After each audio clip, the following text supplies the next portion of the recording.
Making our way up. We have two things on our committee meeting tonight, prior to our city council meeting. The first is just an update for you on where we stand on the Parks and Recreation capital progress. Earlier this year, we went through and identified a number of things that we were going to try to do with the more extensive monies that were available for A&P Parks projects because we had paid off the 5-year financing note for the Conway Expo Center. And so we identified a list of those, and we are starting to work towards them. That's what this update's about. And then we have a chance to let you get a first look and introduction to the public of a possible lease arrangement with an entity that's already out at the soccer park for the lease of the soccer park, where it becomes their park, and to a degree, our park, to a degree, in all the best ways, in a sense, but also gives us a chance to possibly get more intense focus on the development and use of that park than we as a city are willing and able to do. So it could be very well a win-win situation in that. But to start us off, we'll go with the A&P project update, and I'll turn it over to Steve Ibbotson, our Parks Director, to walk us through what he's prepared for us. Mr. Ibbotson. You all should have some information in front of you. We'll just go real quickly. The first page is Conway Station Park Restroom Addition. We had budgeted $160,000 for that, and that project is complete. There's a couple pictures after that showing you the building looks like. We're extremely pleased. I mean, it blends very well with the existing building. It was an addition to our maintenance facility. And as you can see by the pictures, you really can't find the brake line there. The next project was Tucker Creek Trail. We budgeted $549,825. I visited with Mr. Hall the other day, and he projects if we had 4 more weeks of dry weather, that project could be completed also. And the budget, it'll stay in budget. And there's some pictures following that of trail progress.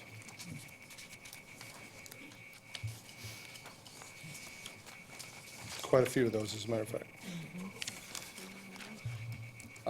The next project, and this is going down the list that the council had determined. Number 3 was the completion of the event center. We budgeted 1.4. The project is currently in the planning and design stage. You'll see some elevation drawings.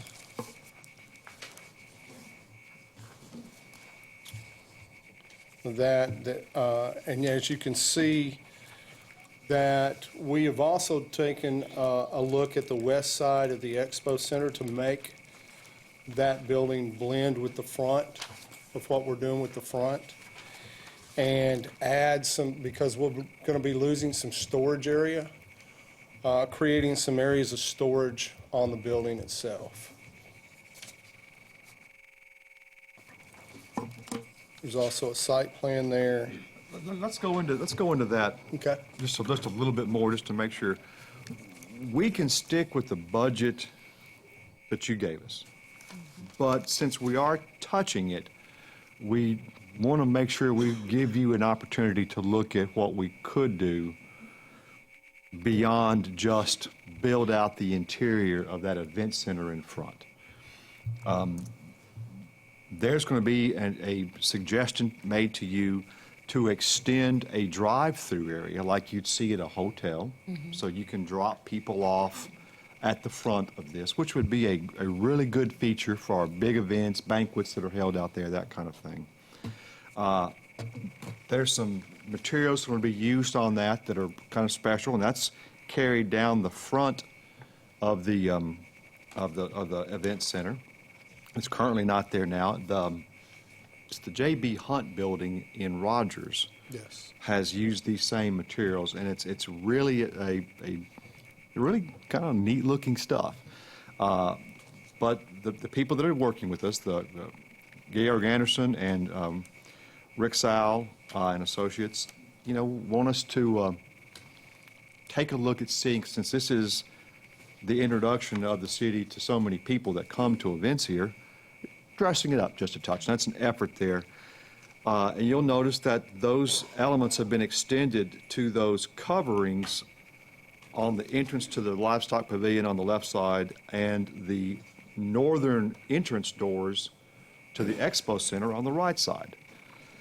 And it's crossed our mind that, not only do we have, because we do store things in the vacant event center now, that we do need storage on ground level that's easily accessible.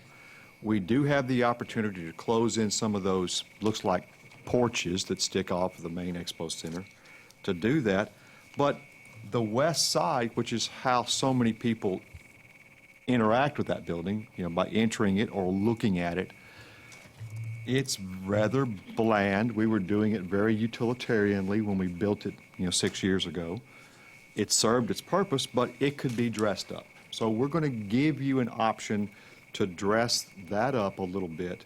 And what that will entail is, maybe an side entrance structure that's not there in the middle of that long west side of the expo center. So they'll have a northern entrance, a southern entrance, which is by the ticket office, down on the very southern end, and then a middle entrance possible as well.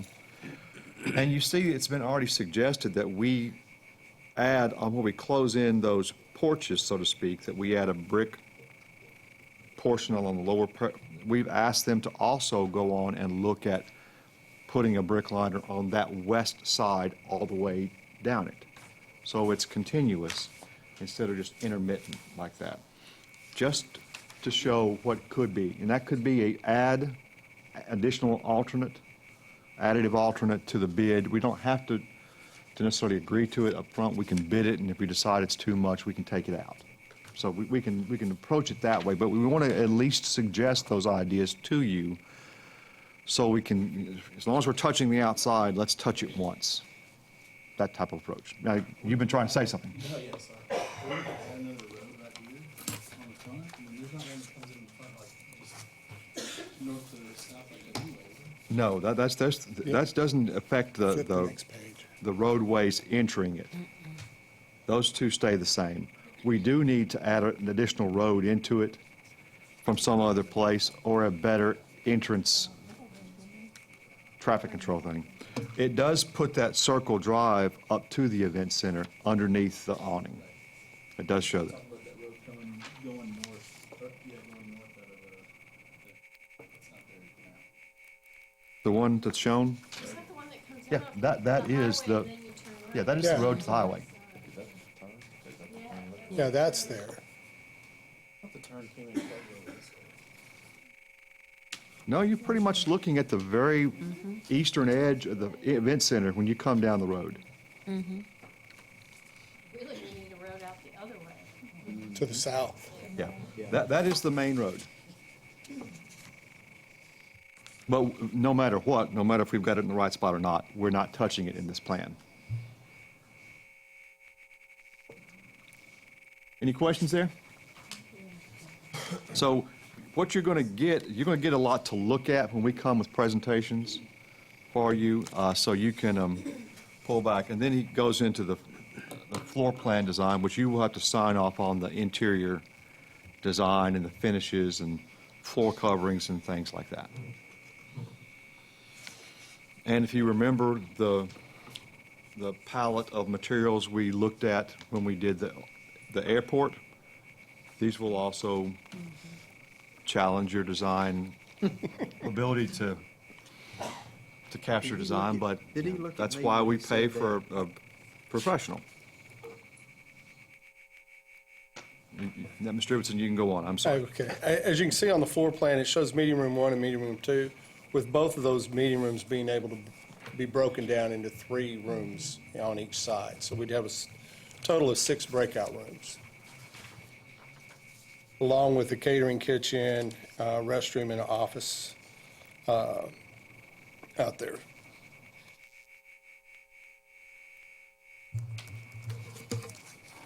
We have any questions on that? As you go along, projects scheduled for 2016. We consider the event center in progress now, so the next two projects on the list was the completion of Phase 2 at Conway Station Park. And there's a drawing there with showing some of the areas that would be affected. The spray ground, the playground, an arbor, wall with paving, a floating dock, some additional parking off of Bean Street, entry monuments, and the paving of that gravel parking lot out there, the overflow parking lot. And then the next on the list was the renovation of the infields at Don Owen.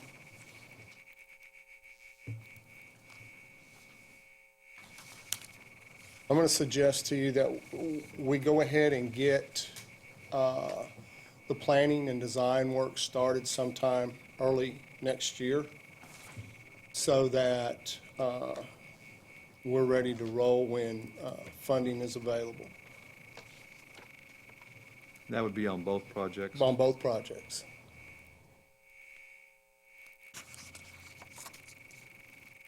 The next page shows you A&P funds, shows what we should have a balance of at the end of this year, and our projected revenue for 2016. That balance added in, what our bond payments are for 16, what we currently have budgeted, and the available funds. Shows the projects. The additional funds for the event center is if what we project if we go ahead and do all the west side. And there'll be some work on the east side because some of those storage areas will be projected out on the east side of the building also. And then what we anticipate the funding cost for Phase 2 of Conway Station Park and Don Owen. If you add all those up, you can see we're going to be shortfall. So what we're requesting is that we move the completion of Phase 2 because Conway Station Park is operational.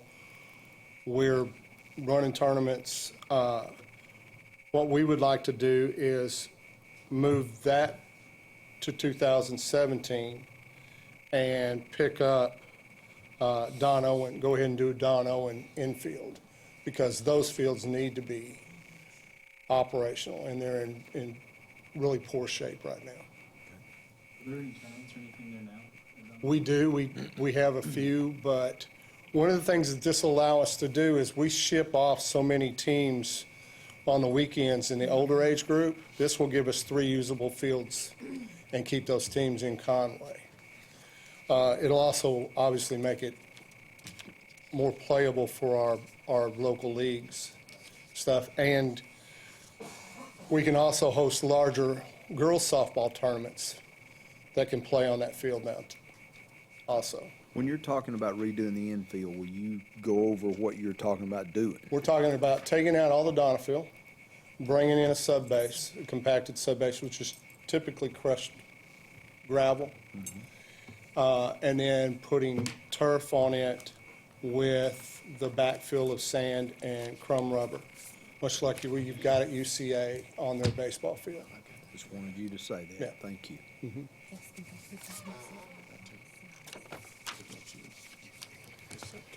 And then, But when we say that, we're just talking about the construction phase of it. Yeah. The engineering, design, and all of that for the Phase 2 of Conway Station Park and Don Owens will still proceed in 16. It's just the construction phase of it. It helps us manage our money a little better. yeah. And then you can see in 2017, we're projected at 3.1 million in revenue, a little over $1 million in bond debt, and a little over $2 million available for funding. Any questions there of that update? Steve, how long do you think it'd take them to fix the dyno in the field once you get a contractor involved? Probably 2 months. We try to schedule it in between our programs. If weather cooperates. Now, I'll point out there are a number of things that aren't listed here that, we're already into an aquatic study. We are in partnership to some degree with UCA for the overpass of Dave Ward Drive, of which we were hoping to get more money. We only got $400,000 out of a $1.7 million projected cost. So we're still looking at other options there. So there are some other smaller things that might interject from time to time on this schedule, but these are the major cost movements here. Okay? We've got a full dance card, in other words, for a while.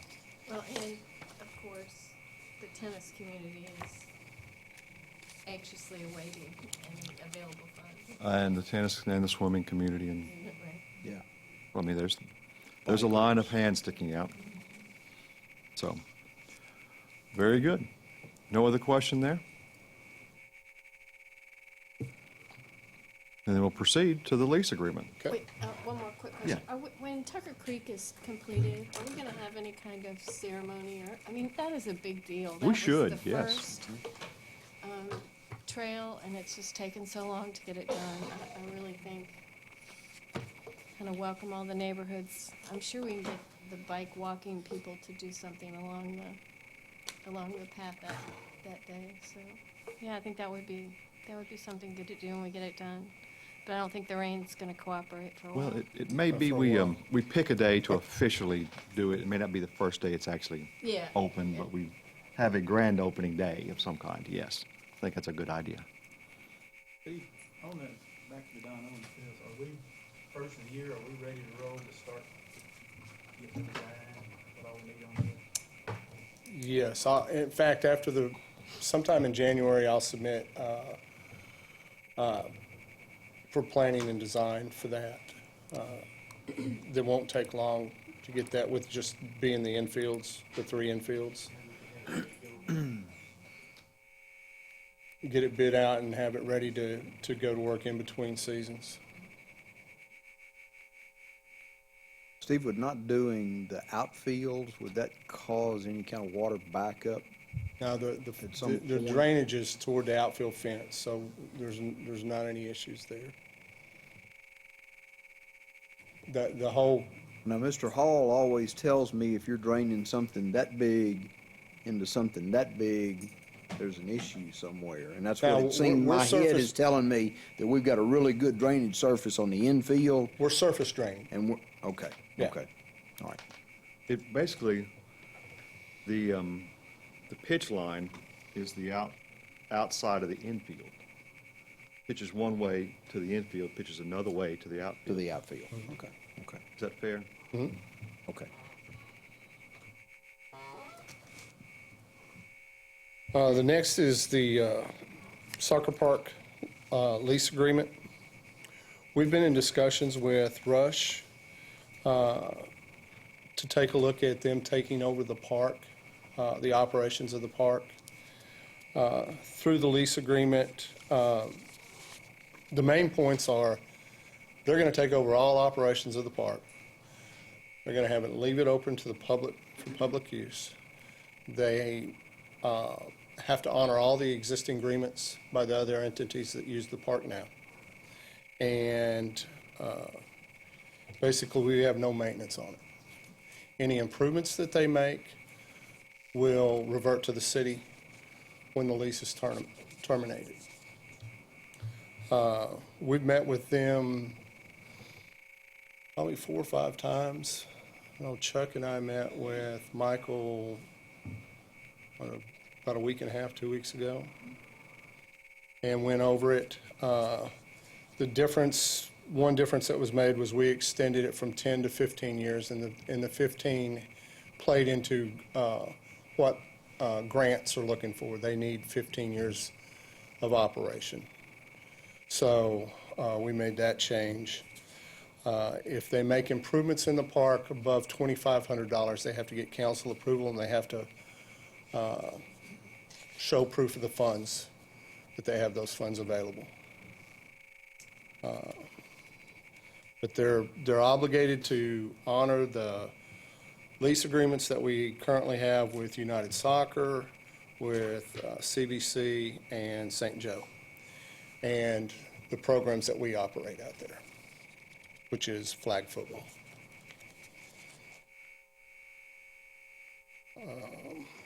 Chuck, is there anything else we need?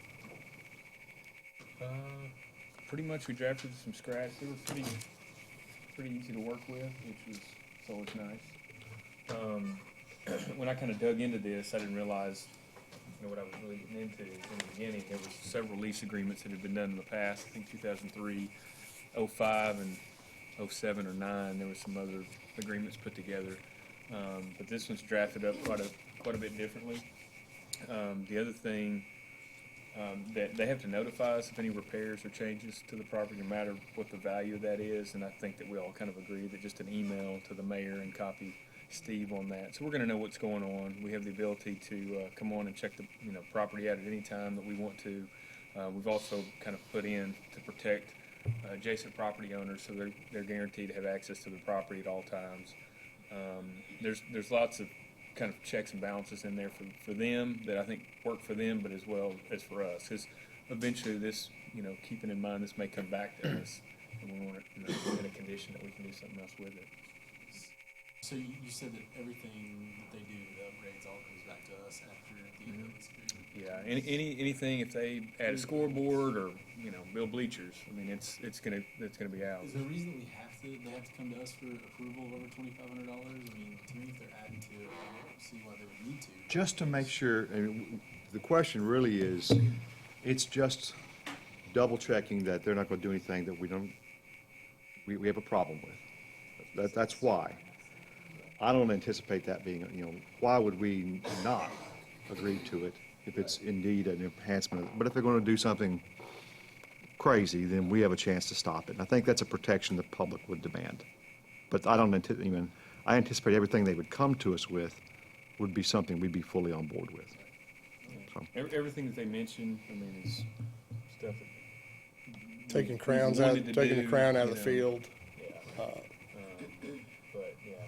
I just wanted to make sure that y'all had to say, not only knew about it, but also had the ability to, and that even goes with rate changes as well. Some of these lease agreements that are kind of considered continuing obligations for Rush, like he was talking about St. Joe, they charge, rates for not only the little kids, but also for these college kids and things like that, per person. Y'all have final say over that if they want to change the rate. So if they never come to you, the rates stay the same, but they can always, because we know how things cost more. So in 5 or 10 years or 2 years or 15 years, they can come to you and ask to raise the rates. They also have first right of refusal on lease extensions, so they can get 5-year extensions on that. And then we have the ability within the first 5 years to give them 24 months notice that we want to end it. After that first 5-year period, it's a 12-month, and that just kind of goes with the season cycle. So they would have the ability to find other places to hold their programs. So we can get out of it for any reason after that. We don't see their programs conflicting with any programs that we already have going out there? No, sir. And they are responsible for all upkeep of that Correct. piece of property? Yes, sir. And they provided us a maintenance schedule for the fields, as far as fertilizer and pre and post merge and aeration and all that. And we had our complex manager look over it. He was fine with it, so. And there's verbiage in here that says if they don't do that, we take it back? That's correct. If they violate the terms and conditions of the agreement, then we can terminate to that point. Who determines that? 8 weeds per square foot, or, is there a number? Well, I would imagine that weeds won't probably be an issue, but if something were to occur and they didn't keep the concession stand building up, or they allowed the plumbing to go down, or whatever, they didn't maintain insurance on the property, those sorts of things, and that would be an issue that we would more than likely address with them in writing, and if it wasn't corrected, then that would be a reason for termination. That saves our department money then. Saves us some maintenance on the fields. You understand, it's not just maintenance, it's utility costs, Oh, yeah. it's kit and caboodle. So they pick up all utility costs. Yes, sir. And let me go on and say this. This is they are undaunted by this because our original relationship was a arm's length third party relationship with a private concern, and they determined it was better for them to get out of it. And we dealt with Rush and talked to them about this possibility. It's like, listen, they struggled with this, and they are undaunted by that. They say, bring it on. We've done this in other places. Yeah, they've done this in other places. Yeah, and we think we can pull this off. And it's one of those deals where we think we've got the public protected, their right to use the facility. It is a publicly owned park. So there's, granted, they're not going to keep it open 24/7, 365 days, but there's going to be open time. There's going to be, chance to go out there and play a pickup game. It won't be all the time. We think their use, the public's use is protected, whether collectively, in teams or leagues, or individually.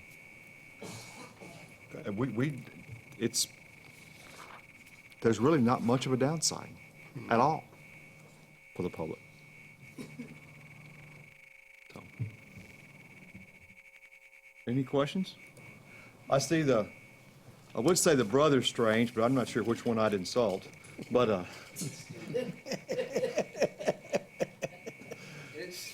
Steve Strange Jr. and Senior back there, and and I know that Junior at least is been here quite a bit to work on this and has been an advocate of this. And y'all are certainly welcome to make a comment as well. I just, really quick, I think it's a really good thing, right? It's a win-win situation. Rush is a national organization, if you don't know. They're in probably 40 states, owned by one man, and they're recognized all over the country, all over the world. So we're not talking about just a small operation here. They love Conway. They want to make Conway a better place. They want to bring tournaments to the fields, bring people in and let them enjoy it, and also let the kids enjoy, having some out there.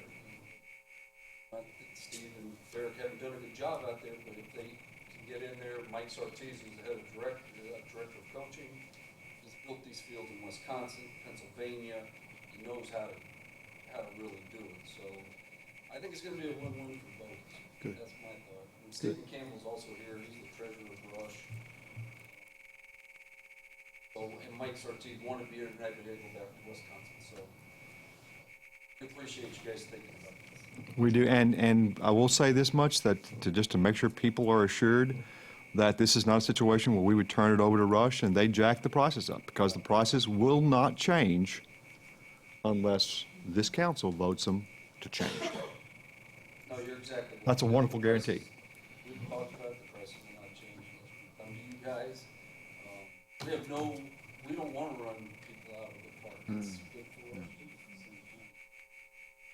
We want to make it a nice place out there, and, I'm an old soccer guy, I played a lot of years, my son plays, and, there's about 750 kids who play soccer in this town, so it's not talking about a small group of kids here, and Rush it goes from 4-year-olds all the way up to 18-year-olds, so, and the other thing Rush does with their 15, 16, 17, 18s, they don't have a soccer season when the high school's in, for those kids who play high school soccer, so they don't try to take it away from the high school team.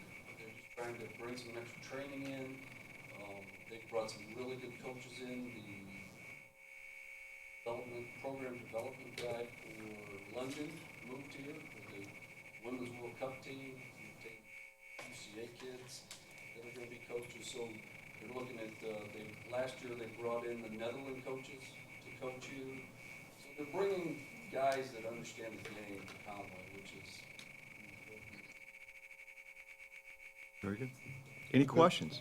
And really what we're doing tonight is just introducing this concept to you and to the public, and we'll have it on the agenda at our first meeting in January for approval. And just so you know, the version that's in your, that's kind of a final version, if you've got any things you want to discuss, but Mr. Sartese and I and Steve sat down, the mayor's reviewed this, and this is pretty much, I think, where everybody's happy place, you know? It's pretty tight. Yeah, and like I said, there's plenty of protections in there for us. You can see in there to address the termination, that any violation would be grounds for termination. There's also a provision in there, though, that if it's something that can be remedied within 10 days, then we give them notice and that sort of thing. It's a friendly relationship, and I Good. think that the document reflects that. Very good. Very good. Any questions? I just want to say one more thing. too. Yes, Steve and absolutely. Derek have been great, so really good to work with. Both sides of the fence. Well, we don't get too many people walking in offering us these kind of deals. So we say thank you. No other discussion? Why don't we come back in about 25 minutes and have a city council meeting? Okay. Very good. Thank you very much.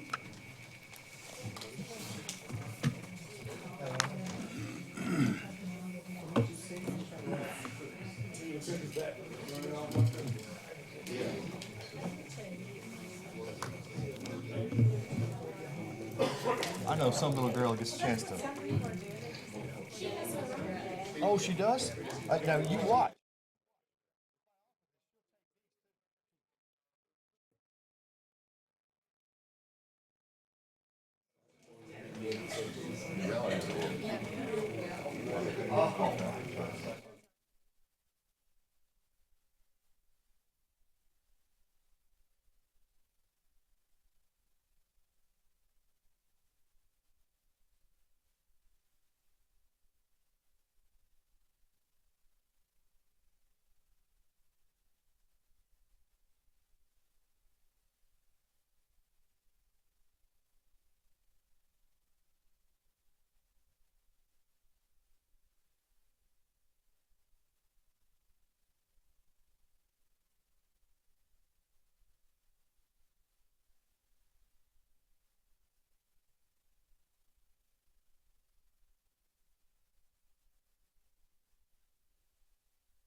I feel your pain. Good evening.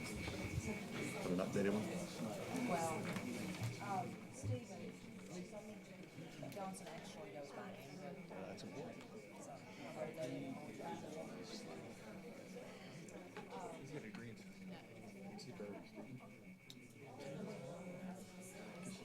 Oh, much better.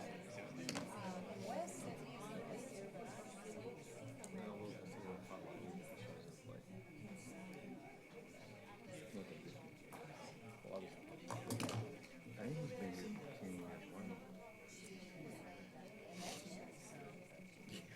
We've already, someone pointed it out earlier. Okay, good deal, thank you. Sheila, you ready? Good evening. We are about ready to start our city council meeting, and always in advance of the meeting, we say a prayer and the Pledge of Allegiance. I'm going to ask Alderwoman Sheila Whitmore to lead us in prayer. You'll bow with me. Our Heavenly Father, thank you for the blessings that you've given us. We just ask, Lord, that you make us mindful during this season. And Lord, we pray for those who are less fortunate.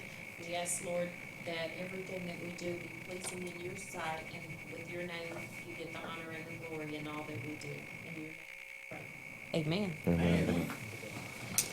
I pledge allegiance to the flag of the United States of America and to the republic for which it stands, one nation, under God, indivisible, with liberty and justice for all.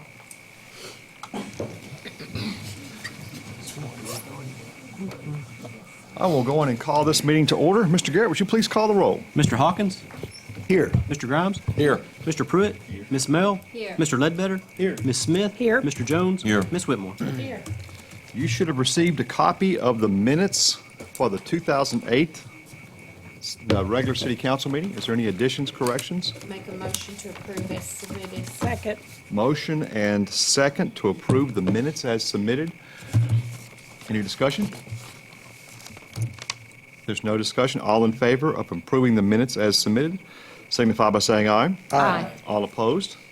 That passes 8-0.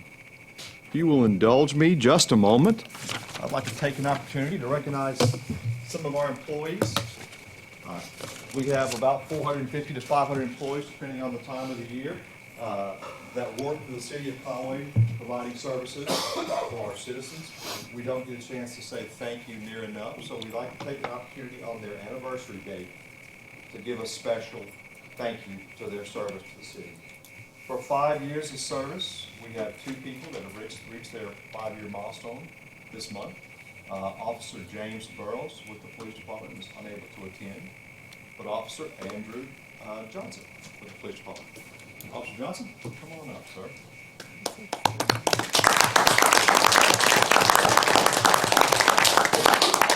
I'll say that there's other folks in this group up here, and you got to stay right here with us. Okay? There's other folks up here that's very impressed by the service you provide to the citizens of Conway. So thank you for that. We all actually, but one in particular actually says that.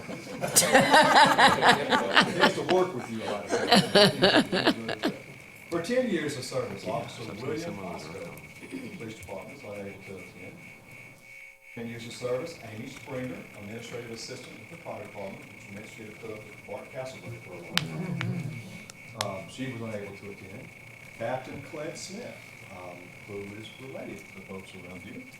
Been here 10 years, that's age. Twist his arm to get him here, but he wasn't gonna come, so. And Wes Craiglow, Deputy Director, Planning Department. 10 years of service for all those people.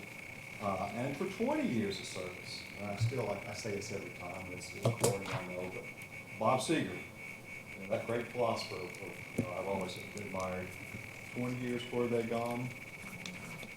Vicki Wright, Deputy Court Clerk with District Court, come on up. Vicki.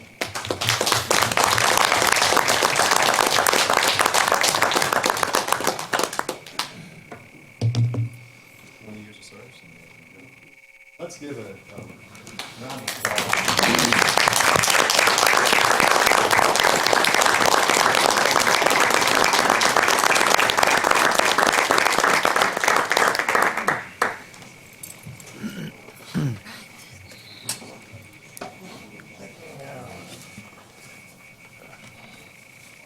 And while I'm at it, while I'm up, I've got to say this for my own sake.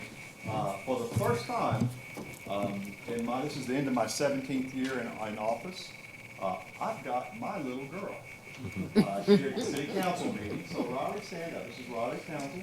My daughter, she's 10 years old.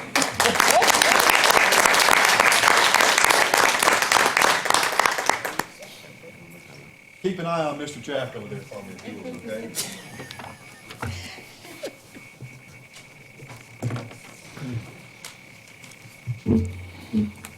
All right. First up on our agenda tonight is our approval of our monthly financial report. We do want to give you that report as well as make a suggestion to you regarding our payroll situation that we've talked about previously. So I will turn this over to our Chief Financial Officer, Tyler Winningham, to talk you through the monthly financial report. Mr. Winningham? Yes, sir. We're looking at the month of November. Starting off with our general fund revenues, this was the first month we've had in several months that our sales tax was actually down compared to the same month last year. It was down 3.8%. Year to date, still up 3.5%. And today we got December sales tax numbers in, so I can report to you that, and they were up 3.5%. So for the year 2015, we're going to finish up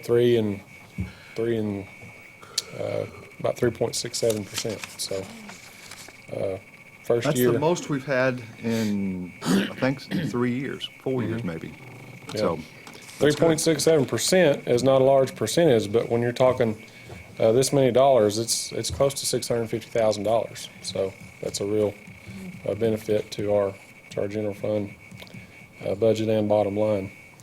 You'll also notice in the ad valorem tax, and we're at 103% collected there, and we still have one more month to go, which won't be as big as the prior 2 months, but you can see we've had some growth there in our property tax base, so that's good to see going into 2016, in which we'll see the full benefit of the now 3 mills that the general fund collects. Looking at the expenditures as a whole, through the end of November, we've got 23 pay periods recorded, so we'll have 3 more to hit us in December, which is kind of what we're going to talk about here in a little bit. So it'll be a more expensive month than others, but you can see, looking at our bottom line, almost $2.4 million, we're in a great position to hit that 3 payroll month coming here at the end of the year. So that's a blessing for us to be able to know that we've got that coming, and then also know that we're going to be able to withstand that and still have some room left over at the end. You can compare that far right-hand column, the percentage. If you compare the total revenues to the expenditures, you can see we got quite a bit of difference between what's coming in versus what we're spending. All of our departments just continue to keep a firm grip on their expenses and keep that spending down to just what they need and what they can get by with. So that's those two factors together there have got us to where we are as far as that healthy bottom line we've got headed towards the end. That's all the comments I have on the general funds. Anybody have anything? Questions or comments? As far as all the other funds go, I kind of feel like a broken record every month because all of our funds are really in a good position. So what my plan is tonight is to just take any questions or comments, if anybody has any, on our street sanitation or the airport fund. And then when we come back in January and we've got a full 12 months to look at, I can really go over some high points and maybe have a little bit more discussion about that at that time. But really, as far as what we've got in front of us now, all of our funds have positive bottom lines and look to be in a good shape to finish up 2015. And I will point out the cash and the cash operating for the general fund. If you can pull back 4 or 5 years and look at where that was 5 years ago compared to where it is now, you'll see that we have, through the great budgeting and control that our finance office, that you as city council that our departments have maintained on the budget. We have built that back up to very safe levels, even before you consider the reserve account that we set aside as a council 4 years ago. And we'll make our final contribution to that this year to take it up to $2 million. So we're in a much, much stronger financial position than we were, and that's the financial position we hope to never touch. You know, we hope to operate in current revenues and current expenses and keep that rainy day fund and keep the operating fund, you know, to ensure the safe financial position of the city moving forward. And we have restored that, and that's a credit to everybody associated with the expenses of the city, primarily our department heads and finance office. So thank you very much for that. Any other questions of the financial report? Make a motion to approve it. Second. Motion and second to approve the financial report. Any discussion? And again, this is 11 months out of the 12. We'll get the more full report next month. No other discussion? All in favor of approving the financial report, signify by saying aye. Aye. All opposed? That carries 8-0. And in addition to the financial report, a part of that is to a quick discussion of payroll. And as Mr. Winningham alluded to, the problem we foresee with payroll is not next year, it's this year. So, Mr. Winningham? Yeah, you've got really two ways to look at it, and just to briefly summarize what we're talking about, in a typical year, we have 26 pay periods. Every other week, in 52 weeks, divided by 2, you get 26. Every now and then, you'll have a year where there's 27. Leap years factor into that. The cumulative effect of leap year is over a 10 to 12 year period, and just the way the calendar is, nothing is, there's 4.33 weeks in a month. There's not 4 weeks every month. So every now and then you have slightly more than what you have in a normal year. The two ways to look at it are, number one, when do you pay the money out? Physically, when do we pay those 27 pay periods? And then the other aspect is, which budget does it come out of? So 2016 is the actual year in which you have the 27 pay days. But since the first payday is New Year's and the banks are closed and that's a Friday, we don't want our employees to go a whole weekend without that paycheck, so we're going to pay that on December 31st, next Thursday. So in essence, this year, 2015, is the year that 27 pay periods hit, because our first payroll day was January 2nd, and our last one is going to be December 31st. So you at first kind of think about that and think, oh, well, we got a lot of extra money we're going to have to come up with. And I got to looking at it, and really every year has more than 26 pay periods. You hardly ever have your final payday, your pay period, cut off on the 31st. So there's going to be some number of days of a pay period that's going to overlap years. So my opinion is the last time this happened, the last time we had 27 pay periods, it went virtually unnoticed because of that fact that there's, in every year, you've got 26 point something pay periods, and then if you ever do get that full 27th, it's not as big of a deal as you think it is. So there was some discussion about possibly, instead of going to a bi-weekly payroll, doing a semi-monthly, just paying twice a month. My opinion is that since most of our employees are hourly instead of salaried, that would, not that it couldn't be done, but there would be a lot of questions to answer before we made that jump. And I think it would be, first of all, it wouldn't help this situation here right now. It might benefit us the next time 27 pay periods come around, but right now, not really much we can do. And we're going to be okay. You can see with our financial statements that we're going to be able to absorb that, and everything will be fine. But when you get into doing it twice a month, and you've got most of your employees that are hourly, not every pay period is going to have the same number of days in it. So there's overtime consideration there, what constitutes overtime versus what's regular time. So my suggestion to the mayor was that we just keep it as it is, still go with the biweekly payroll, and I think we'll be fine. And the trick is, as Mr. Winningham said, it's the hourly employee, because every single pay period has a chance to be slightly different, and you have to manually affect whether it's considered that hour is considered overtime or regular time. And there's a lot you can be done. There's just a lot more touches required of staff and personnel that we just think it's easier just to go on and absorb this. It's obviously happened ever so many years in the past. That's just keep going the way it is. Yeah, our payroll it's tricky enough as it is, because our firemen, they don't work,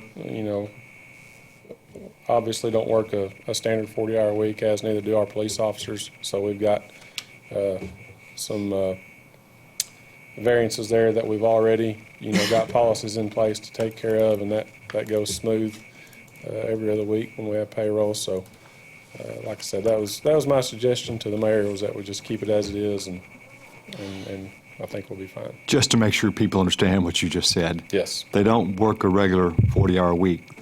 They actually turn in more hours. Yes. Not less, more. Yes. But that's what we mean when we say that. Yes. They're certainly putting in their hours for their pay. Right. So. Any other discussion? Everybody's fine with just maintaining as it is? Well, of course, we're talking just about timing issues here. Nobody's getting any more money or less money than they should. It's just the timing. So the city's not spending any more money or less money than we would any other situation. Just start of new year makes it a little goofy, so. Right. Very good. Okay. Thank you, sir. You're welcome. The next items on our agenda come under community development. Mr. Hawkins, I typically turn this over to you, and I will do that at this time. Thank you, Mr. Mayor. The first item on this portion of the agenda is funding request made for transportation services for fiscal year 2016. And those are for independent living services, the $30,000 request. Boys and Girls Club of Faulkner County, a $65,000 request. And Faulkner County Council on the Aging, a $69,000 request. And anybody here that would like to talk about this at all? Anyone? They're all here if they would like to have them visit, or they'd like to say These are the something. same. These are the same numbers that we approved last year in 2015, and I move that we approve the same amounts for 2016. Second. Motion and second to approve the same amounts for 2016 as we made for 2015 for the transportation service request for independent living services, Boys and Girls Club of Faulkner County, and Faulkner County Council on Aging. Any discussion? And you are certainly willing, we're certainly willing to let you speak if you would like to, any of you. Very good. If there's no discussion, all in favor of approving these requests for transportation services, signify by saying aye. Aye. All opposed? That carries 8-0. That is a street budget allocation on that. Very good. Mr. Hawkins? Next item, Mr. Mayor, is kind of a carryover item from the Planning Commission. They had forwarded us two names to add to their commission for next year, or beginning January 1 of 2016. And we found out that maybe there were some more applications that had not been looked at that were turned in a timely fashion. And after going back and relooking at those, the Planning Commission has brought two names to us to look at and to approve. One is Delencia Hervey. Ms. Hervey was brought to us last time, as I remember. There is a change in the second person, and the Planning Commission is forwarding the name of Brooks Freeman for approval to serve on the Planning Commission for the next 5 years, and I move that we approve those two nominations. Second. Motion and second to approve the Planning Commission. This is kind of a two-part agenda item, but public art will be next. The Planning Commission nominees, Delancia Hervey and Brooks Freeman. Motion and second. Is there discussion? There's no discussion. All in favor of approving these nominees signify by saying aye. Aye. All opposed? That passes 8-0. And if you'll see the sheet just passed out, this is nominees for the Public Art Committee. The Public Art Committee is a 7-person committee. We had, let's see, 1, 2, 3, 4, 5, 6, 7, 8, 9, 10, 11, 12, 13 nominations. 3 of the positions have to be in the field of art, some expertise or experience, either art historian, gallery director, art professor, art instructor, some other kind of art professional. And then 4 are community members at large. This is actually a funded committee these days. It is funded by the, not the pay, it's the A&P funds are kicking in $30,000 a year, and the voluntary property tax for parks is being dedicated to public art in public spaces, and that kicks in about $25,000 each year, but they're taking the balance of that, which will make it about a $55,000 annual appropriation for public art. This first year, because of the previous balance, will be, the total will be about $180,000. Okay? So they could do some very neat things now that they are a funded committee. If you look at your nominations, that's Ruth Ann Curry Brown is in the art field. She is, let's see, a teaching artist nominated by, I think, Dr. Donna Stevens, and has worked with Art Fest and a variety of other venues. Melissa Kordsmeyer is also in the art field. She is the UCA Theater business manager. And Beth Wilson Norwood is the other person making a nomination, and she is a visiting lecturer at actually Arkansas Tech University and Hendrix College in the field of art with an art degree. I worked with Chestnut Street Mural Project, the Conway Alliance for the Arts, and Art Fest as well. The 4 nominees who are community at large is Scott Anderson, who's worked with, actually, he's in the building trade, but has worked building exhibits for the Museum of Discovery. Joanna Nabholz works with Sile & Associates, architectural firm. Kelly Erstein, Chief of Staff for Tom Conway at UCA, and Marette Cahill-Weeks, who is an artist in her own right, as well as Director of United Way. So these are your nominations. They are in your hands now. Make a motion to approve these nominations. Second. Motion and second to approve these nominations. Discussion? There is no discussion. All in favor of approving these 7 nominations to the Conway Public Art Committee, signify by saying aye. Aye. All opposed?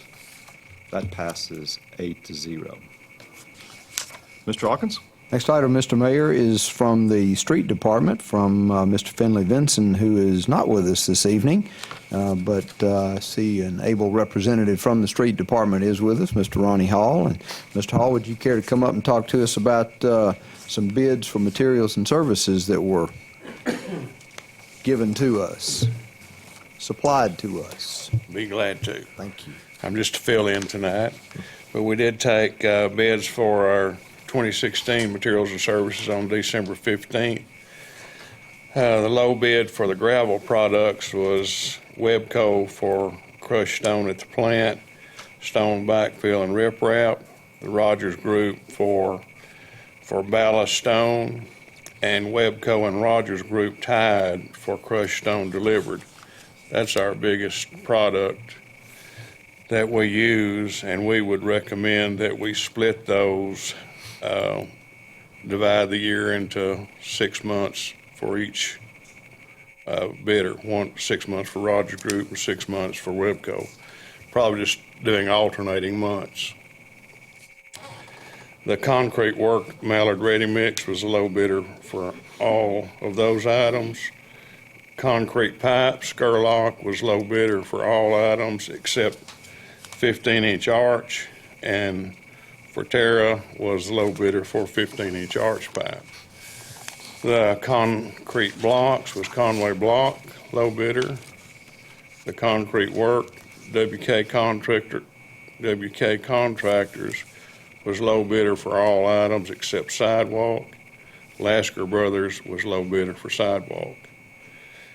We had a change in gasoline and diesel from Satterfield. This year we have Colson Oil as the low bidder for all of the products under gasoline and diesel. And the pavement marking, we took bids on that, but they included a minimum invoice amount that's probably in excess of what our little small projects would run.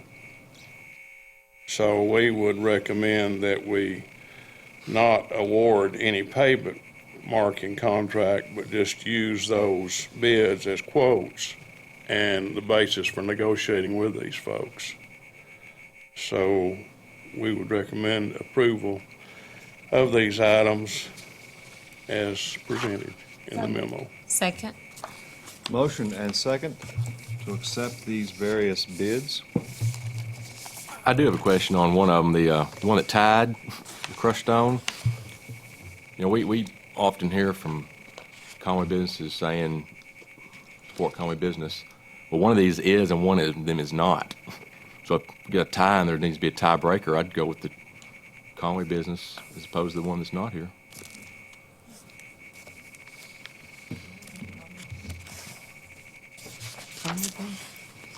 I'd Now- like to ask something about the gasoline prices too. The posted price, is that not the same for all of Crushed stone there. It should be, Yeah, yeah, yeah. but we've always been confused about that, and apparently they are also. and But- what you're saying, Satterfield is just a penny a gallon higher than Folsom Oil Company, and Satterfield's a hometown folks too. And as far as I know, they've had the city fuel business for a long time. They've Long never time. had any problems. I don't know if we've ever had a difference in, No, we within haven't. Satterfield. But on the other hand, Colson does have a physical facility here now. And some of the principals of Webco live here in Conway. So it's kind of a sticky wicket if we start going there. Yeah, neither of the quarries are in the vicinity of Conway. One's at Greenbrier and one's at El Paso, so. But doesn't the county get a severance tax back though on the Greenbrier quarry? So I think the county makes a little money off that one.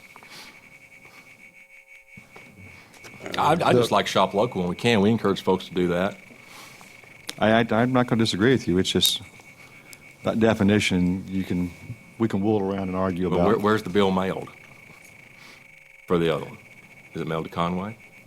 No, if you talk about the office location. Yeah, well, that's, But there's no tax, there's no sales tax on the material. no, I understand that. And David, I don't disagree with what you're saying, but this is just something that could happen, and you can't bet on the come on anything.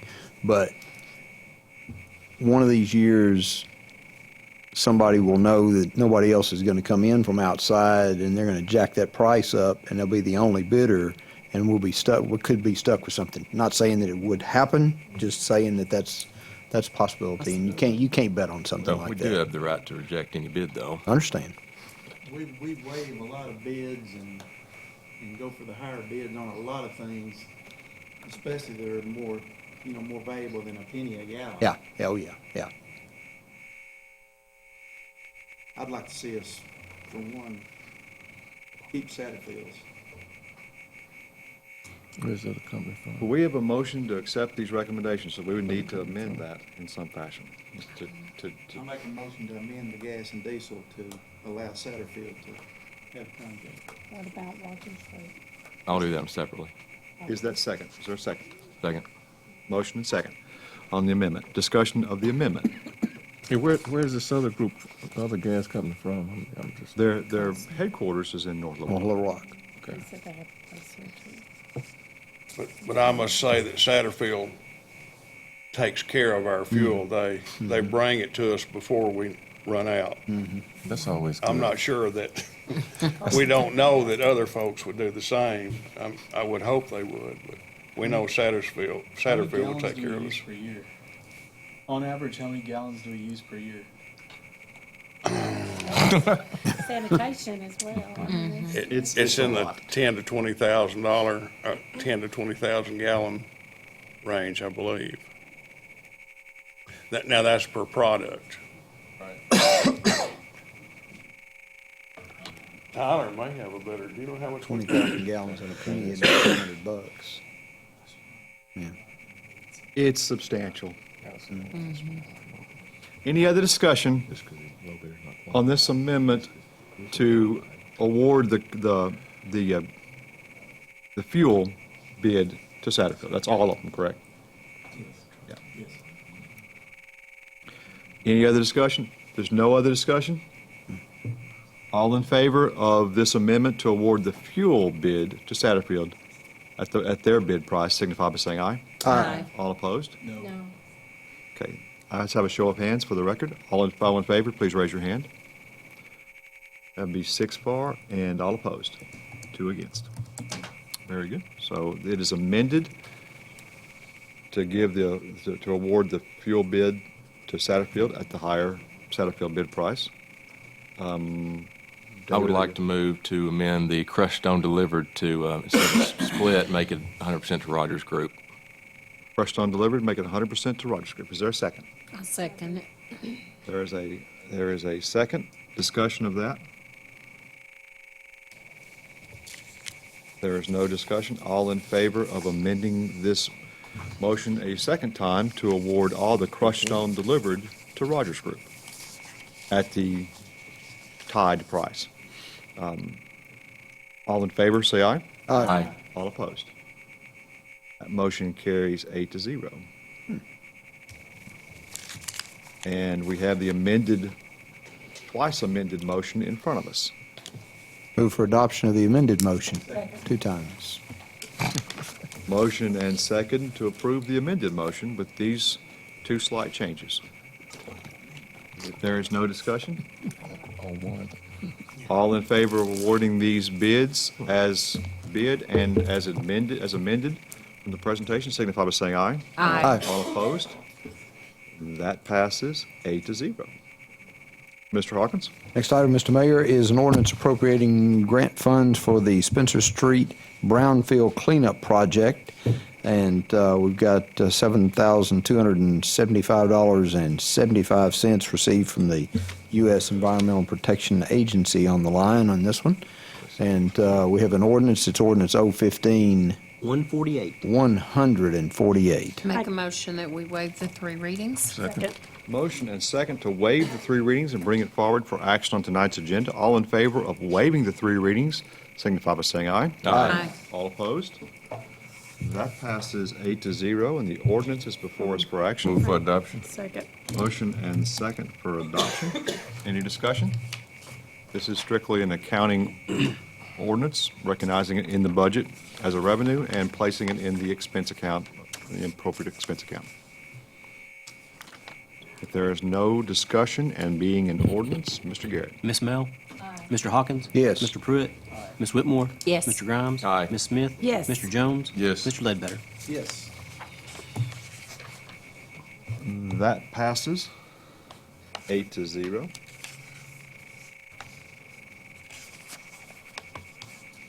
Mr. Hawkins?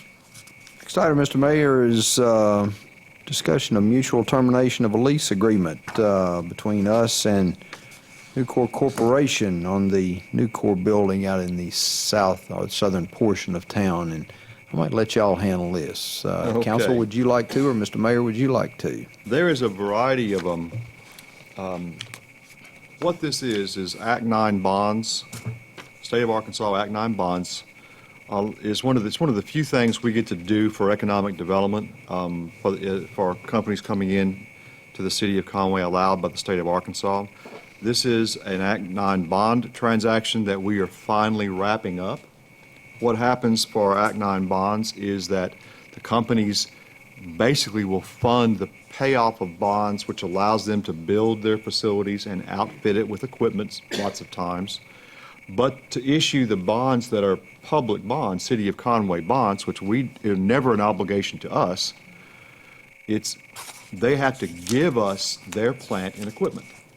In this case, it was the Nucor plant and equipment, and we actually have ownership of that, have title of that, and then we lease it back to them so that they can run their operations.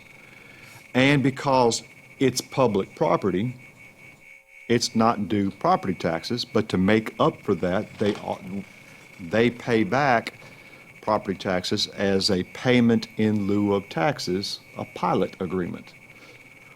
Built into all of these leases is they have a right to, if the bonds are paid off, to take back over the property for something like $100. It's just a nominal transaction, but they get to retain ownership, which is really theirs all the time, but we've got to clean all that up. What this is the lease arrangement that Nucor is leasing their property, in essence, back from the City of Conway. Bonds are paid off. They're taking back ownership of the property. So it means a termination of the lease agreement because it's real property and it's in our name. You have to see it and sign off on it, but they are terminating their lease agreement. They're exercising their rights to reclaim it as property, and they're going to own it again on the full property tax rolls. Hopefully, that means they're ready to sell it. They can't sell what's not theirs, but if they own it, they can sell it. So hopefully this is a harbinger of good news. But for it to happen, this has got to happen first. So we are terminating this lease agreement. They are going to exercise their right to reclaim the property they put into this arrangement to exercise our bonding authority through Act 9 bonds. Everybody follow that? Okay, so that's what we need to do is get your approval to terminate this lease agreement and acknowledge their redemption of all the bonds and the property. So moved. Motion and second. Discussion?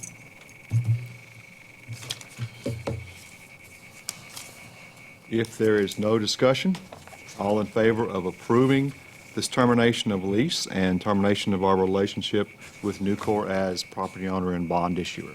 All in favor of that signify by saying aye. Aye. All opposed? That passes 8-0, Mr. Hawkins. And final item here, Mr. Mayor, is a resolution to seek condemnation by eminent domain proceeding for properties related to the 6th Street I-40 overpass and the Amity L. Singer intersection project. And we have a resolution for this one. It's Resolution R-15. 74. Mr. City Attorney or Mr. Hall, you want to speak to this? Or it's one of the few properties we have outstanding that we need to clear up, and the timeliness of the issue means that we need to go on and proceed towards annexation while we are still negotiating. Yeah, this is one of two outstanding parcels that's needed, Roller McNutt being the other. I think we have a settlement agreement or an agreement we can agree to on the remaining parcels. So, and I think Mr. Clausen's been in contact with their attorney and has the vision that this is about the only way to acquire this. That's correct. I talked to Mr. Lawrence Jackson, Larry Jackson, out of Marion, Arkansas, who's been retained, and he said we just need to go ahead and condemn it. We've given them options. We haven't really heard back, and this is about the only way to proceed to stay on schedule. Move for adoption of the resolution. Second. Motion and second to adopt this resolution. Discussion? There's no discussion? I think so. All in favor of approving this resolution, proceeding towards condemnation, obviously with the option of still negotiating if they ever come back to us. Any discussion? All in favor of this resolution signify by saying aye. Aye. All opposed. That carries 8-0. Thank you, Mr. Hawkins. Yes, sir. Thank you. The next item on our agenda is an ordinance appropriating funds from the Parks and Recreation A&P fund balance to the Parks and Recreation computer equipment and software account for the purchase of a closed circuit. I'm supposed to say, well, not closed caption, but closed circuit television system for the McGee Center and Don Owens Sports Center to help alleviate a growing public concern we have there. And Mr. Ibbotson, our Parks and Recreation Director, can talk to this ordinance, and I think we should probably talk to this issue to encourage people to be careful. Mr. Ibbotson? Yes. In the last 3 months, it's really elevated the number of breaking and enterings that we've had in vehicles, along with some stolen vehicles. We've looked a long time at CCTV systems for that, and IT did an RFQ for that service, and Alarm Tech is the company that was chosen. And you have the information in front of you about the cost for each of the centers. There's some additional costs for some PoE switches that IT will need to make those work for us and allow the police department to view that also. But that's, I encourage you, if you come to the centers right now, to not leave anything laying in your front seats. Bring it inside with you, so. Put it in the trunk. Don't leave it out for display. But also inside, they need to use the lockers that are available. Correct. And don't leave their bag, if they have the keys in their gym bags, don't leave them laying around. This is actually one of those situations where it's just an opportunistic situation that someone's figured out that people aren't paying attention and that they're causing a problem. Yeah. Hopefully, the closed-circuit television will help put an end to that, let us crack down on that. But going forward, it will always be smarter if people manage their affairs a little better and take care of what they leave in their personal vehicles and lock up their belongings while you're in the center. Correct. Make a motion that we waive the 3 readings. Second. Motion and second, we waive the 3 readings on this ordinance to appropriate this money for the closed-circuit television system. All in favor of waiving the readings and bringing this forward for action on tonight's budget, signify by saying aye. Aye. All opposed? That passes 8-0 on tonight's agenda, not budget. This will be ordinance 015, 149. Make a motion for adoption. Second. Motion and second for adoption. Discussion? Yeah, I just hope that we get one that you can actually see the perp's face and not just cloud it out. If we're gonna spend money for it, let's make it where we can make some arrests on these people. Yeah, we've met with Alarm Tech, and we'll get facials coming in the building and being able to view the parking lot also. Thank you. Thank you. Any other discussion? Why don't we have any wireless cameras in here? It looks like everything here is wired. That I can't tell you. You can go to a lot of places and buy 8 camera setups with a lot higher megapixels for a whole lot less money than this. Would anybody in the back row, and I'm not trying to drag this meeting out any, but this is a big number for 10 cameras. No, there's more than 10 cameras. Where? There's 16 cameras at each location. That's what I'm saying. $15,000 for 16 cameras is a big number. 32 cameras. 4 times that. But there's I'm sorry? two different, there's 16 here, There's- 16 there for 15. There's more to it than just the cameras. There's servers, switches. There for 15, and Don Owen up here for 15. Okay. This just looks like a big number to me. I mean, that. So, Sir. city attorney, now I'm They city got cameras, they prosecutor. got license. I don't know what a license, what's a license? One thing I want to make sure that we do, and I know if Jody's involved in this, that he'll make sure that we get this done, but we're going to have all these cameras and all this capability, but it needs to be in a format that can be used in court. Obviously, what I'm thinking about, so something that can be downloaded easily, accessed easily. We need to find out how long it's going to be kept, and we need to make sure that the times and dates on each of the cameras and recordings match up with one another. So if we need to watch something in some kind of sequential, time frame, that we can do that. We get that a lot of times with the times, even at Walmart, don't really match up right. It makes it hard to put together in front of a judge or jury if we take it to that end. So just be keeping that in mind. So I know if Jody's involved, that'll get done. I believe our storage is 2 weeks. That's not long enough.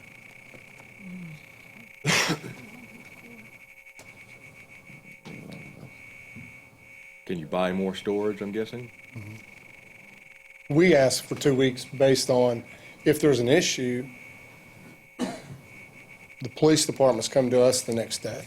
If we can, well, and sometimes, 2 weeks may be fine if it does get turned around that quickly, or it can be flagged and set aside, periods of time can be set out, and it's not just in the regular storage to be deleted automatically after 2 weeks. Things like that, but we may need to just take a look at it just to kind of see, because we've had issues in the past with other, and I don't know this company. I may have seen them before, I may haven't, but. I guess the question would be, can we download the relevant time frame and set it aside? That I think would address what your concern was about. We don't want an automatic deletion after 2 weeks of Well, everything. but the issue that we come into with some of the, because, really in these misdemeanor theft, and it could be felony theft. You may get a detective come out and automatically flag the video and stuff, but a lot of times what will happen is that somebody will make a report, in a lobby report. They get home, they realize, oh, my wallet's gone, or my cell phone's gone, or whatever. They may wait a couple of days. Even if they go immediately, they may do that, but it's really kind of on them at that point. If they come over and make a report, I'm going to say, well, hey, or they've made a report, they bring it to me, and they fill out an affidavit, and I've got to determine whether or not, to file charges. I'm going to want to see the video, see if we can develop, that's kind of the issue that we get into if it's delayed getting to me. And 2 weeks is a pretty short time period when it is on, a citizen. So that's something. I know if the police are completely involved from the beginning, then it's not usually an issue, but a lot of times I don't have that luxury. They're kind of doing their own checking. Is that a matter of storage to go longer than 2 weeks? This system's the same thing that we're using at district court, police department, airport, sanitation, so we can adjust the amount of retention time that we keep a video. Each place has a different amount of time that they retain their videos. If it's something that's important, then it automatically goes into an archive. So all these things that you're asking that it do. Okay. The only question is storage. It's a matter of how much you store for how long. And if we're managing it, it's something that if something comes to me, I could maybe send an email to Jeff and say, hey, block off, 6 hours on the 31st. I can't, or it's all coming. Okay, I didn't know who was managing. Yeah, I don't know who would be that, because Lloyd, like on the 911 tapes and things like that, that's just an email and he's got it. And I didn't know if that would. So okay, I just need a contact person. I just want to make sure we get them. We can record them all day long, but if I can't prosecute them. They'll start waving at the camera. Any other question? And I think whatever coordination we need, we can affect that. If there's no other discussion, Mr. Garrett. Mr. Jones? Yes. Mr. Hawkins? No. Mr. Pruitt? Aye. Ms. Smith? Yes. Mr. Grimes? Aye. Ms. Whitmore? Yes. Mr. Ledbetter? Yes. Ms. Mel? Aye. That passes 7-1.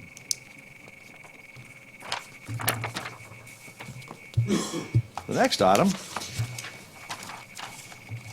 is an ordinance appropriating funds and waiving bids for the purchase of additional financial software and maintenance capacity for the city of Conway, which is kind of an exciting possibility for us. It's us moving into a software package that would allow us to, in a sense, more easily manipulate and analyze our very robust, very good financial software package.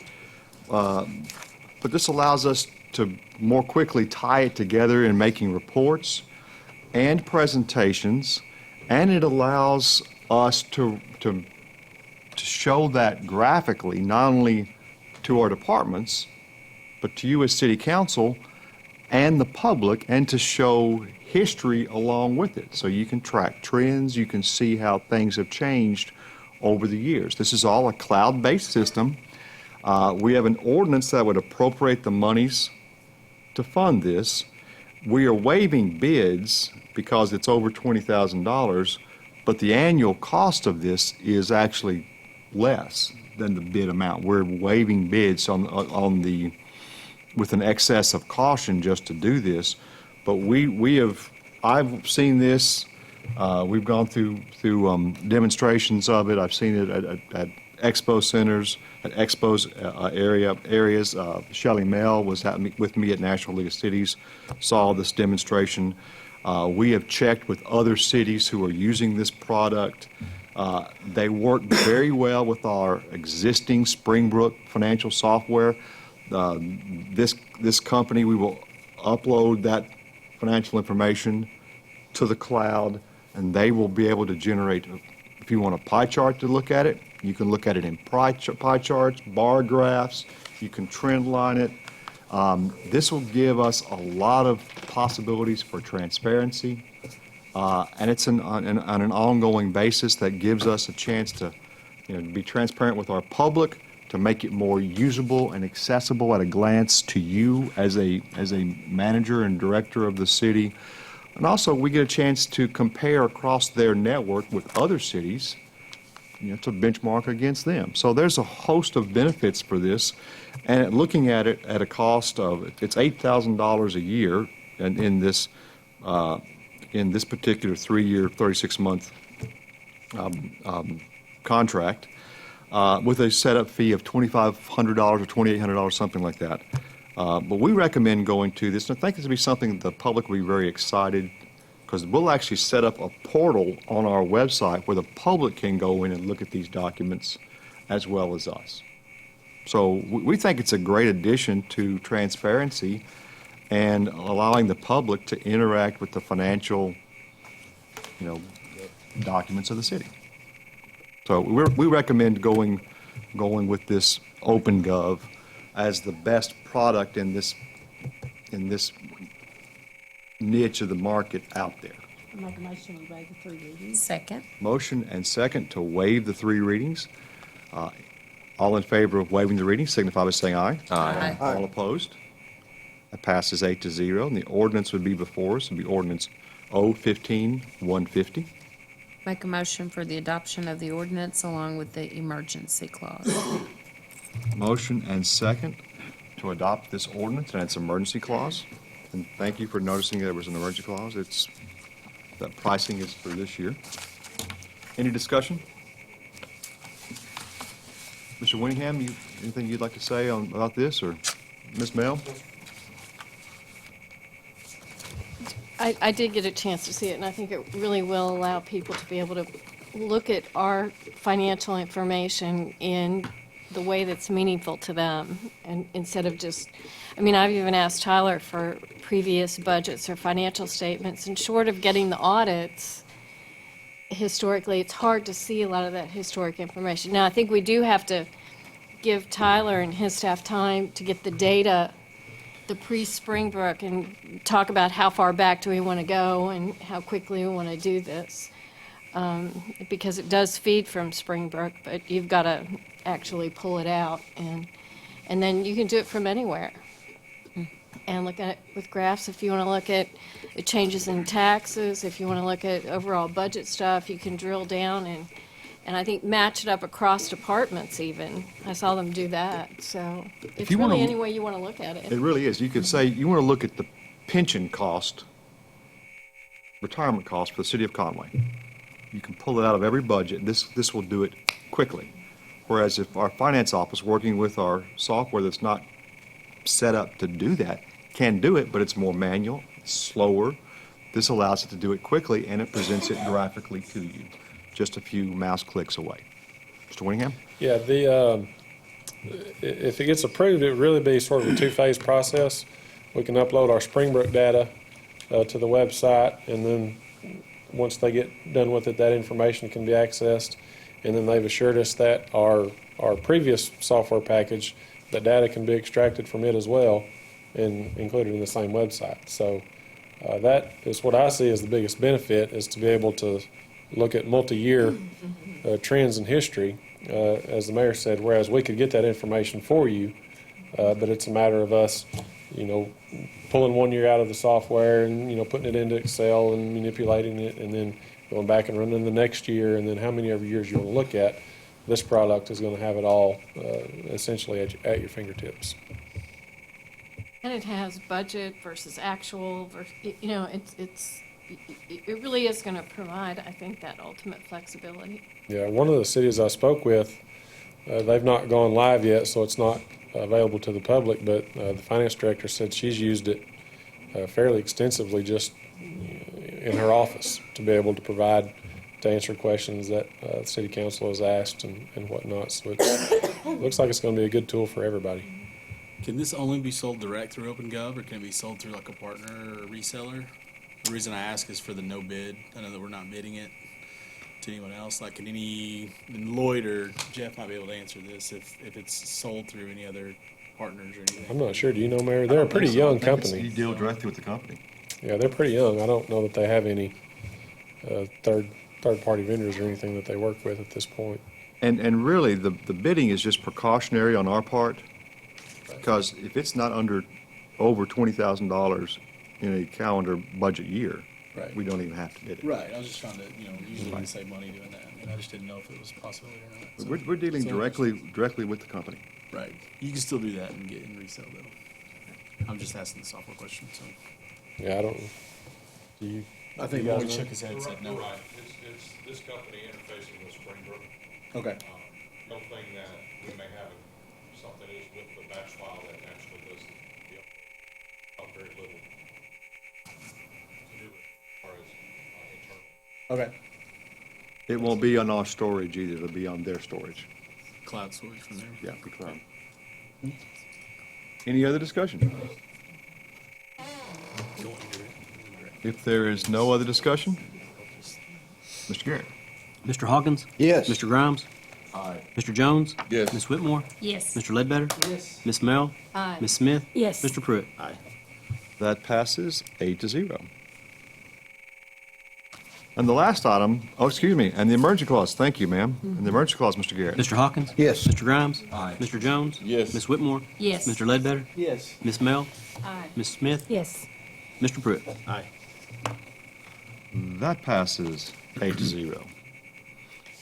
And the next item, the last item on our agenda tonight, is an ordinance adopting the fiscal year 2016 budget for the city of Conway. Mr. Winningham?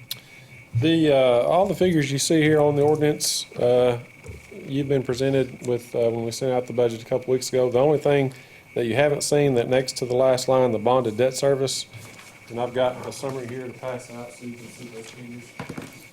And I apologize. Senator.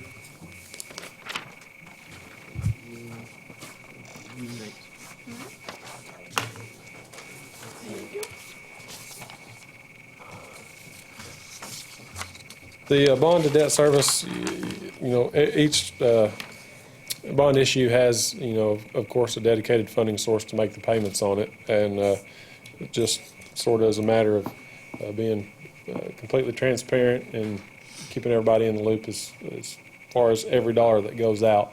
I now included that line item in the budget ordinance just to show you kind of where we are as far as our debt stands. And you'll notice on there we've got now the two new issues. We did a 2015 sales tax issue, and then just recently the 2015 franchise fee issue as well. So that's all listed for you there.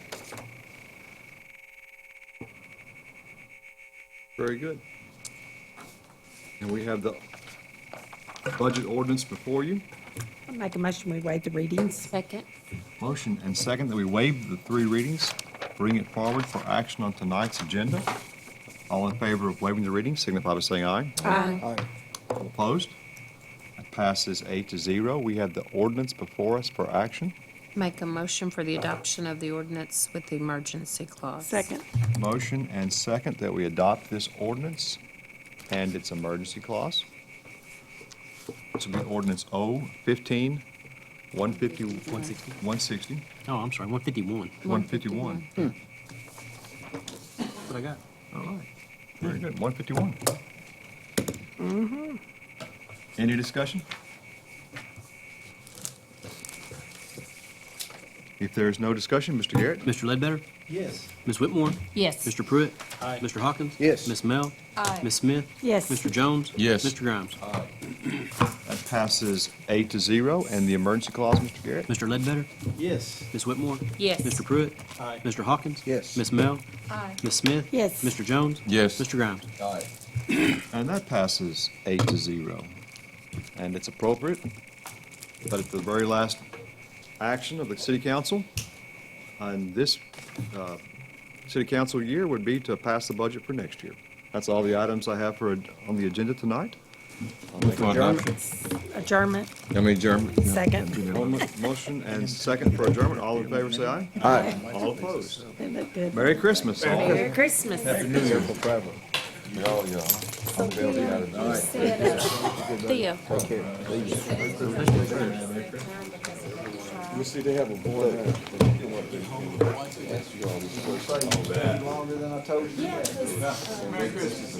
Merry Christmas, friends.